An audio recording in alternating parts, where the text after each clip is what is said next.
నేను ఈ రోజు ఇంత గర్వంగా మాట్లాడుతానంటే, గొప్పగా మాట్లాడుతానంటే, ఒక గౌరవంగా మాట్లాడతానంటే అది నందమూరి తారక రామారావు పెట్టిన భిక్ష. నాది నర్సీపట్నం, విశాఖపట్నం జిల్లా నర్సీపట్నం, ఓ మారుమూల గ్రామం. ఓ రోజున కబురు వచ్చింది, హైదరాబాద్ రమ్మని. తారక రామ థియేటర్లో ఉన్నారు. నేను వెళ్ళి నమస్కారం సార్ అన్నాను. ఎవరు నువ్వు అన్నారు.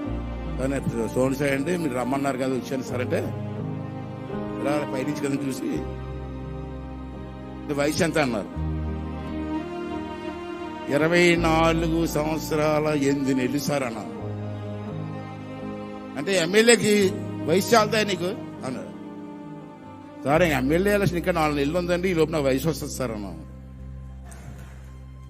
అని నవ్వి భుజం మీద కొట్టి నువ్వే ఎమ్మెల్యే వెళ్ళు అన్నాడు. అంతే, ఎమ్మెల్యే అయిపోయావు. తర్వాత నాదెండ్ల భాస్కర్ రావు టైంలో ప్రభుత్వం పడిపోయింది. మళ్ళీ 85 ఎలక్షన్లు వచ్చాయి. మళ్ళీ నాకు టికెట్ ఇచ్చారు, గెలిచా. రెండోసారి గెలిచా. నమస్కారం పెట్టడానికి వెళ్తే రెడీగా ఉండు అన్నారు. రెడీగా ఉండమంటున్నారు ఏంటి అనుకున్నాను నేను.